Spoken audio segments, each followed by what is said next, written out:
మదనపల్లి జిల్లా ఆసుపత్రిలో పలు ఇష్యూస్ రావడం జరిగింది. ఆ ఇష్యూస్ పైన క్షుణ్ణంగా పరిశీలిస్తున్నాం.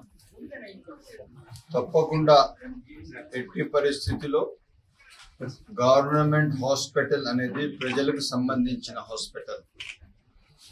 దీంట్లో పూర్తి స్థాయిగా వైద్యం అందించే బాధ్యత ప్రభుత్వంది, డాక్టర్. ఇక్కడ ఏ మాత్రం వేరే రకంగా పని చేయడానికి ఏ ఒక్కరికి అధికారం లేదు. తప్పులు ఏమన్నా ఉంటే దానికి సకాలంలో దానికి క్లారిటీ పెట్టి ఆ సవరణ చేసి తప్పకుండా దీనికి ఏ విధంగా నడపాలో నడుపుతాం. అంతవరకు ఇది హెచ్డిఎస్ ఫామ్ చేయలేదు. నేను ఫామ్ చేసి రేపు ఎల్లుండిలోనే దీనిపైన చాలా రివ్యూస్ చేయాల్సిన అవసరం ఉంది, చేస్తాం. కాకపోతే ఒక పెద్ద కష్టం ఏమొచ్చిందంటే ఉన్న మెడికల్ సూపరింటెండెంట్ గారు, అదే విధంగా ఎవరైతే ప్రిన్సిపాల్ ఉన్నారో వీళ్ళంతా ఇన్ఛార్జ్ స్టేజ్లో ఉన్నారు. వీళ్ళు రెగ్యులర్ వాళ్ళు కాదు.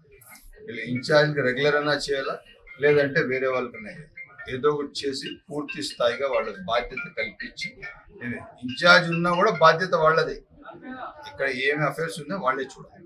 ఆ విధంగా తప్పకుండా చేస్తామని చెప్పి తెలియజేస్తూ, రేపు అవసరమైతే ఏదైతే ఇప్పుడు జరిగిందో దానిపైన ఎంక్వైరీ కూడా వేస్తాము.